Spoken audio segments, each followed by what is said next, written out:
Hi everybody, welcome back to Living Between Paychecks Kitchen. I'm Oz, that's Jack. Hello everybody, welcome back again. And it's January, so I guess we're just doing all the pastas and stuff we can handle. So we got this one here. I did this lemon dill stuff. I love it, it's great. It's wine, so it makes me break out, but it's totally worth it. And it's something you can use with anything. We're gonna do it with this gnocchi. It's outstanding. So before we get into it, be sure to like, share, subscribe to all the YouTube stuff. You know how this works. You ain't new to the YouTube. And if you are, I apologize. Just ring the little bell, tell the little subscription thing so you know every time we put these up on Tuesdays and Fridays. And let's get into it. Let's get fancy. All right.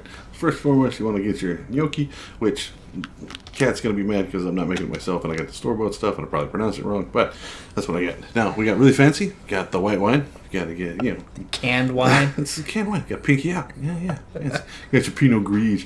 And we got one large lemon. You can use regular lime or lemon juice. You got one stick of butter, some dill. I usually grow it in the thing, but you can get it for $1. And then this is a shallot.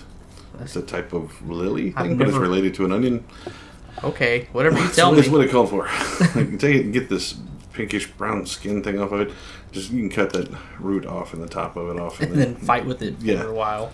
5 minutes worth of arguing with shallot skin. And then just take this and chop it down. And finally, as you feel like it, it's going to go in everything. I like leaving it a little big, especially when we cook on it. I don't want it dissolving and just having small insignificant bits of my stuff. Onion, shallot, whatever. So you're only going to need about half of this. So I just went ahead and did the whole thing, and I'm going to save the rest for another recipe. So yeah, put it in here, and you can just take it, and sell it to your dealer, trade him. Now you get your butter, skin it, pick the paper off it off, and then cut this down to a couple of chunks. It makes it melt better. It makes it cook easier. You cut your lemon in half, and just set that apart. And then you're going to do like a little bit of your dill, not a whole lot. I love dill, but it'll absolutely overpower the flavor of anything. So just chop this down and set it off to the side, and then save this. You can use it as dressing or for something else later. Now get your wine open. You're only going to need 3/4 of a cup. So we're not. It's oddly specific. Just 3/4. Just 3/4. Put your pinky out when you pour. Yeah, there you go. Get it all. It's fancy. Get you a small saucepan or a small skillet. Will probably work if you want to get this done. Get your heat under. You want to go ahead and get the wine to boil. So go ahead and add the 3/4 of the wine in there. And let it start getting warm up. Now throw in your shallot and just squeeze your lemon into it. Now you can strain it if you want, if you're worried about seeds and stuff. These big ones were supposed to be seedless, so it turned out okay. I think there were seeds in these actually. I was wondering about that this whole time. Yeah. Like I said, they were supposed to be, but then they just turned out to be the overly large one. So stir that up, let that come to a boil. Once it starts boiling, it should take about 6 minutes to kind of boil it down a little bit. Right?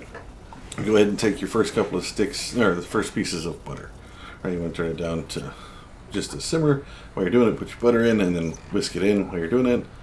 I don't have the patience to do that with the entire stick, so I kind of whisked around and started throwing multiple chunks in there. Are you trying to make butter soup in wine? It's a sauce. That's what the thing is. Now, once your water gets boiling in another pot, go ahead and throw your gnocchi in there. I feel like I got something stuck in my nose when I say that. Gnocchi. I'm gonna get shot by the Italians. So you just throw it in here. And it's like a potato thing. It's really cool. But it's neat. So once you get it in here and the water's boiling, the way to tell that it's done is they float. So you just keep an eye on when it's floating. Now, once you got your butter in there and it's been whisked in there, go ahead and reduce the fire to next to nothing. Throw your dill in. Stir it in. It looks like it's slowly being absorbed into the butter sauce that you put in there with the wine. Stir it around a little bit. Cover it, remove it from fire, you're done.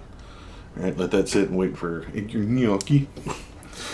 So this is a pretty quick process. Yeah, it takes very little time, especially because the potato things are really soft anyway when you start boiling them.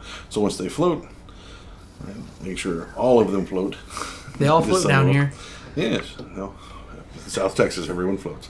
So go ahead and strain those, use your holy bowl, get those done, put them right back in the same pot, and then you're going to put your lemon dill sauce right on top. Now, we probably should have used 2 packs of the dumplings, but I didn't. Just didn't think about it at the time. I usually use this with the tortellini, but I couldn't find those at the store. So we're using the gnocchi.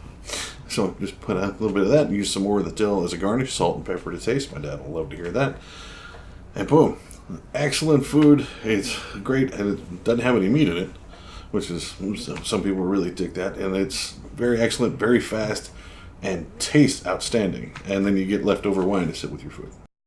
And there you have it. It's gnocchi and white wine. Now, you might want to double up on the gnocchi. We'll probably talk about that in the video. But it's very good, tastes outstanding, and it shows that you're super classy when you got people that come over and want to try something new. So we'll catch you next time. We're here Tuesdays and Fridays on YouTube. You can find us on Instagram at Living Between, or on Facebook and Pinterest and Patreon at Living Between Paychecks Kitchen there. And we'll see you next time.